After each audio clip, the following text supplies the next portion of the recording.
Our guest on today's show is Troutdale resident Brian Sheets. Brian will talk about his experience with the appointment process on the city council, and also we'll talk about some inside baseball Troutdale politics stuff. Coming up right now on Canfield and Company. Hi, welcome to Canfield and Company. I'm your host, Rob Canfield. Thanks for watching. You know, if you've watched this show before, you noticed at the end of the show, I often ask for people if they have questions or comments, or if they'd like to be on the show, to send me an email. And my guest today, he actually did that. He saw the show, and he decided to ask to come on the show. So here he is. Okay, I'd like to introduce to my guest today, Brian Sheets. Brian, thanks for being on the show today. I appreciate you coming. Hey, thanks, Rob. Thanks for having me. Thanks. Brian is a fellow Troutdale resident. Let me tell you a little bit about him. He is a fellow Troutdale Budget Committee member with me. He's also vice chair of the Planning Commission. He's also vice chair of the Budget Committee in Correct. Troutdale. He works as a natural resources and land use attorney. He got his JD from Lewis and Clark Law School and a business BA from International Business from the College of Idaho. He's a former officer in the U.S. Army Reserves. As I mentioned already, he's the Troutdale Planning Commission vice chair and the Troutdale Budget Committee vice chair. And he's married with two children who we got to meet, a couple of really cool kids. Yep. Yeah. Couldn't imagine not bringing them along for this kind of opportunity. So they were really excited to come out and see how things are taken care of down here. It's a fun place down here. Maybe we'll get them on the camera if they want to. So what we're going to talk about first, and I think really why Brian would be a great guest, is the City Council in Troutdale recently had to appoint a new city councilor when former city councilor Eric Anderson decided to resign and go to bigger and better things. It was rather a contentious process. Basically what happened is the city council had a work session, and at the end of this work session, Mayor Doug Dowse of Troutdale decided, okay, on the consent agenda for the next meeting, we're going to have Brian Sheets be the nominee, and we're all going to vote on him. And at the city council meeting, when they were actually going to vote on Mr. Sheets, an interesting happened. And I'm going to quote from the Outlook article. This is what Doug Dowse said. After the March 14th meeting, almost immediately, there were comments made by councilors and others, Mayor Dowse said. He said, I woke up the next morning and I was uncomfortable with the statement I made the night before. And as time went on, I heard more things that made me uncomfortable. He said, I love Brian Sheets. He's a good man. Other people's speculations were that it would create another imbalance on the council. Well, the funny thing happened at that meeting is Mr. Sheets, my guest, his name was on the consent agenda for the entire city council to vote on. Actually, it was not on the consent agenda. Actually, it got removed. Well, I don't know if it was ever put on there. So that was I think that was an interesting tell. I think you're right. I think at the work session, he said your name was going to be on the consent agenda. Correct. But when the city council rolled around, the meeting rolled around, all of a sudden there was no one Correct. on the consent agenda. Yeah, there was a blank space there. And so that sort of gave me a little bit of pause there about what could possibly be going on. So it was interesting, and that sort of set things in motion. To be honest, I wasn't really surprised about that. So, I mean, if there's more, if you had more that you wanted to sort of go into. Did Mayor Dowse have any conversation with you between that work session and the city council meeting? Yeah, we did. Yeah, we went and we had coffee and went to talk about what he thought were those issues and those exact ones that brought up there. And I mean, he talked about, so do I have any sort of preconceived notions or any allegiance to any sort of voting blocks or anything like that? And of course, I mean, I don't have any of those. I mean, of course, I was recommended for the position by 3 councilors, and the mayor at the end of that work session agreed that that was going to be it. But to the effect that there was any sort of allegiance or proclivity to do anything based on other people's influence upon me. I don't know how many different ways I could say that that's not ever been a way that I ever do business with the city or my personal life. But apparently somebody put either that thought in his head, or that was a reason that could be used to change the mind there. Do you feel there was some pressure put on by outside folks to change the nomination procedure, or? Well, I think it's kind of telling when you have, everybody who knows Troutdale politics and watches the city council, at least pre-Anderson resignation, knew that there was typically a 4-3 split on most things, and things that were rather contentious. You could see camps that could either go in one direction or the other. And I thought it was really interesting that the mayor, he broke with that during that meeting, and I thought that was great. Not just for me. I would have been happy if that happened with any other candidates. Right. That's reaching across the aisle, making those kinds of movements happen. So I was happy. I was honored that it was me to begin with, but at the same time, I was really happy that those sort of walls and divisions were breaking down, and that maybe we could get past this and get into a new sort of Troutdale City Council. And unfortunately, at the time, it didn't seem that happened. It did seem there were two camps: those city councilors that supported you, and those city councilors who supported Josh Moriarty. Right. Also a really good guy. Yeah, Josh is great. And there were 7 other candidates, which during the work session, all of them were given due consideration, and some of them were even strongly suggested. However, it seemed that the two camps had their hearts set on either you or Mr. Moriarty. Right. And I don't know what happened there. Instead of treating this in a business-like, rational manner, it descended into pretty contentious split council, and we ended up with the city council appointed a real newcomer, Corey Brooks, to the city council. He had been, I think, on the Parks Committee for a few months. Correct. And had been living in Troutdale, I'm not sure. I think a little over a year. A little over a year. So that's the choice that I think it was a compromise with what they decided to do. Neither side decided you can't have yours, you can't have your side, so they picked a totally different person. Interesting way to do it. And I think that, to be honest, I don't think that pick was necessarily happened that night. I don't think it was spontaneous in the least bit. I think that there's obviously a decision that I was not going to be the nominee. And then what was going to happen after that? So is it going to be Josh? Is it going to create this other sort of wall of animus that goes back and forth between it? Right. And so I don't think that, I think they had to know that they couldn't just go and say, hey, Josh, guess what? Brian's out, you're in. They had to come up with the alternative. And what really made me want to come on the show is the quote that you gave, that you talked about, that I said in the article for that Gresham Outlook. Mm-hmm. And so that, when I was talking about the dangerousness of having somebody so new, and I'll stand by that. I don't think that there's anything to shirk from that. And the reason I think it's dangerous to have somebody so new is because not only are they unfamiliar with what's going on.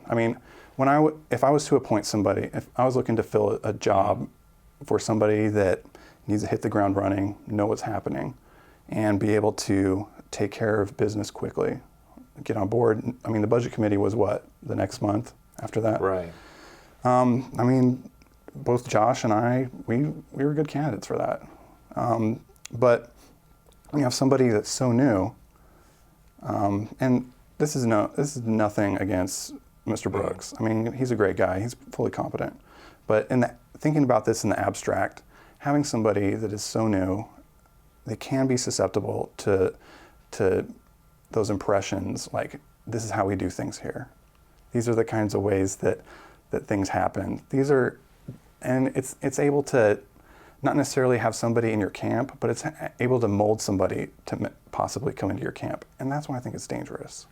I don't necessarily think that a particular person is ill-suited for any sort of position there. I think just having that ability to try and mold somebody that's like the brand new person into this role, that they have a lot of responsibility, and I mean, really, they're the deciding vote. They're the Justice Kennedy of the court. Pretty much. So they're the swing vote, and so having somebody really possibly impressionable there, I think that's why I said it's likely dangerous for that to happen. And when I originally talked about this in the show, basically the quote in the paper was that you said, having people that might not be well qualified to serve on a committee or council, I think that's possibly dangerous.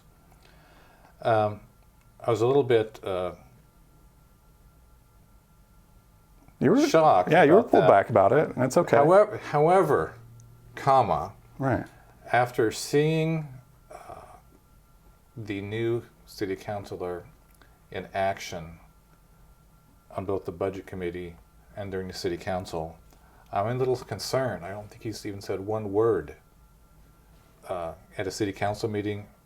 I don't think he said much at the budget committee meetings. And I also remembered, you're on the planning commission. You know how complex that is. Right. To go in cold to what's involved making planning decisions. It's extremely complex. Right, they're quasi-judicial. And it's not something you can pick up the first time you're there, or the second time, or the third meeting. I mean, it takes literally a year or so to get up to speed. Yeah, it took me quite a bit of time to get comfortable, and not only comfortable with the decisions and the procedure, but also the legal ramifications of how people have to interact with each other, how they have to declare certain conflicts that they have, and how to analyze a conflict. Those kind of things. Those kind of things you don't learn just by watching a meeting. Right. You can't learn that. And when I was first selected to the budget committee, this is a long time ago, it was extreme learning curve. There's numbers, but then there is how it affects the city. How do we get those numbers? How does it affect other people in the city? And how do they get the numbers? Are I hate to say this, is the city staff telling you how it is? No, that's fair. You learn to take everything, even in a budget, with a grain of salt. Is this really what it is? Is it what it is, or is there something else going on? Right. And as far as being on the city council, I think the learning curve is even steeper. I had been on one term on the budget committee, and then when I was elected to the city council, I had gone to city council meetings, but the immense amount of information. It's a fire hose of information. I pulled several all-nighters. Yeah, the packets, I mean, are not small. And you have to all of a sudden be an expert in public safety, planning, roads, utilities, public works, politics, staff. And I don't think even a city councilor is up to speed for a year and a half. It's just impossible. So when you said it's dangerous, I think I wouldn't say dangerous, but I agree with the sentiment of what you're saying, to throw someone in cold without any experience. Well, I mean, they don't throw brand new pilots in charge of a 747. Yeah. No, exactly. I mean, if it's the will of the people to put that person in there, that's the will of the people. That person goes in there and they're representing the people. But if you have the opportunity to select somebody to put in there, hopefully we made the right decision. I hope so. And I think I also agree with you about there is a danger, a political danger, in a new person. There will be an attempt to mold them to certain factions or ways of thinking before they have a chance to sort things out for themselves. That's possible. Yeah, so we'll see. So I think I kind of agree with that sentiment. Not the wording perhaps, but the sentiment. No, that's fair. And to be honest, it's not exactly was not a good idea to select someone who basically going in cold. I'll put that out there. Not a good idea, Troutdale City Council, to put in someone cold like that. It's not really fair to the person either who was appointed, to tell you the truth. Yeah, it's going to be a rough and bumpy road. Yeah. We'll be right back after this with some more Canfield and Company.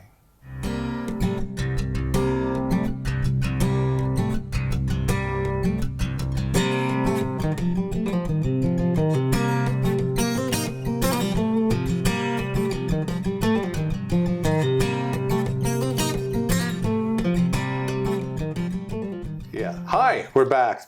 This is Canfield and Company. I'm your host, Rob Canfield. Today, my guest on the show is fellow Troutdale resident Brian Sheets, and we've been talking inside baseball about Troutdale politics. Thanks again for being on the show, Brian. Hey, my pleasure. So we talked earlier about appointment process for city councilors.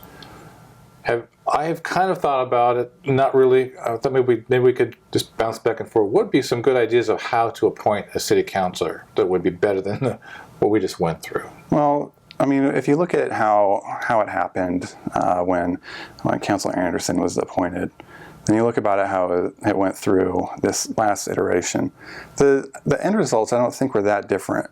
But what happened is that you had the city attorney come up with this proposal that sort of threw everything into disarray. I mean, he wanted to base it basically on what they did in Brookings. So apparently what they do, or as far as I can recollect, is they have an interview session that evening, then they have a little debate about it, and then someone's appointed that very night. So I think that threw a lot of people for a curveball. I mean, especially when we talk about sort of the process for doing it, because when you look to appoint somebody, first you got to declare a vacancy, right? Right. Then you got to put out a notice. Then you got to give people a chance to put out their applications and get their references and any sort of application materials that are necessary. Then they got to go through the interview process. Then how are they going to decide who's going to be able to do it? And then the wild card, of course, this time is Councilor Anderson going to participate? Correct. So that definitely threw things into a little bit more of the issue that we had this time, because like when Councilor Anderson was appointed, Matt Wand, he was going to the legislature. He wasn't going to be participating in it. And so there was going to be total of 6 people able to vote on it. Well, this time we have 7 people there because he gave his notice, but he's still on the job and wanted to participate. And there was quite a bit of controversy there about whether he should be doing that. So I think that definitely put in a little bit of a pickle. And then, of course, the way that it came out was that, I mean, and I didn't know anything about this going into it. Sure. It was, well, I went in there. There's 7 people there. They all asked questions. They all talked, and then went to the decision the next week on, I think it was March 23rd, 22nd. Sounds about right. Yeah. So, and then I learned that, well, he's going to be there, but he's not going to talk unless it's a tie vote or something like that. And it's like, where are these rules coming up from? I mean, are these consensus things, or is this buried somewhere in the code? It's just sort of like flying by the seat of the pants sometimes. And it's hard for somebody to try and, first of all, understand the rules. Right. And then I think it puts a lot of stress on the council is how they're going to vote, and that's exactly how it went down too. I mean, you had the 4-2 decision for Corey over me, right? And Dave, he said it right out there. He's voting for Corey so that Eric doesn't get to vote.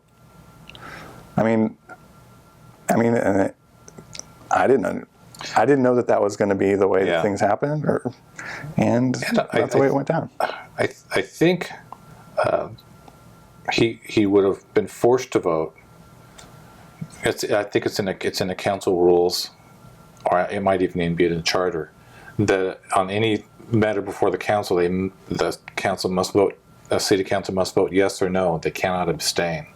I think it might have been better if this process had been started after he resigned To clear it. to clear it. It's only 6 people, and then I think, why not just have you have your work session, interview all the candidates, and then you have a couple of weeks to everybody can just mull them all in their heads to figure out which candidate each city councilor prefers. They have time to think about it. No, that's fair. And then I think at the city council meeting, have the city councilors nominate whoever, up or down vote on candidate A. They'll either get a majority or they won't. Up or down vote candidate B. And it's a simple up or down vote, none of this fighting. Just bottom line, get to the vote right away. Right. And it would be tough with 6 people, but you'd think after a while they would figure out we have to select somebody, and the things would give. It would be more transparent, I think, than how it went, because just deciding at the top of the hat, oh, we're not going to have Brian Sheets, we're going to just have a free-for-all. Right. It was embarrassing for the city. Yeah. And I really felt badly for you, because it was interesting. I mean, you were on the receiving end of some really poor public meeting garbage. It was really interesting. I mean, I've moved past it. I mean, Sure. I'm fine with Doug. I understand how he came to his decision, and that's fine with me. I just think that I wish I didn't have to go and do all this explanation like after the fact. I mean, Sure. I had to go back to the April 12th meeting and be like, look, there's nothing that there's no reason that people should be thinking these kind of things about me. Right. And I mean, person after person went up and testified to that effect. I mean, people I've worked with for quite some time, they don't know how I'm going to necessarily come down on a decision before I've even heard it. Right. And so having to come back and having to explain that stuff was really, it was a shot to my honor. I mean, I take that pretty seriously. I agree, it was. And so I had to defend that and make sure that it was set back right, at least for me, so that I wouldn't be spinning around at night thinking about how could he do this to me. I got it out of my system. We're good to go, and let's make Troutdale great again. There you go. I know having been on the city council before, this happened it happens on a regular basis. They tell you they're going to vote one way, and then they don't. And you get mad for about 5 minutes, and then you realize you have to let it go. Yep. Cannot take it personally. And this is my opinion. I think part of the contention on the city council right now is that I think some folks are taking things too personally, and they don't treat it as a business decision. You win some, you lose some, and when you lose, you have to let it go and move on. I think a bunch of the folks currently on the city council either are unable or unwilling to let go of votes which they lost. It's a business. It's a $40 million corporation, and there's no time to it's hard to hold a grudge. Revenge or hold a grudge on past votes, because there's hundreds of votes going to happen, and it's an ugly way to live if you're going to hold grudges for. Yeah, I mean, I think it's part of human nature. Yeah. I mean, because you work so close with somebody, and then you have differing views on things, and you might notice patterns. And once those patterns start to come up, then you might start to get a little more anxious. Yeah. But I mean, the way I've seen it, I mean, I'm an attorney, so I work in those kinds of decisions all the time. You don't win every case you get, and you don't win every decision that you're asked. You can't. It's a zero-sum game. Yeah. So, and if you do, you're worth every penny that you're paid. Absolutely. But no one's that good. But I mean, so yeah, I agree that you have to understand that it's just part of the process, and hopefully you don't make it out to be a grudge match or make it out to be something that it really shouldn't be.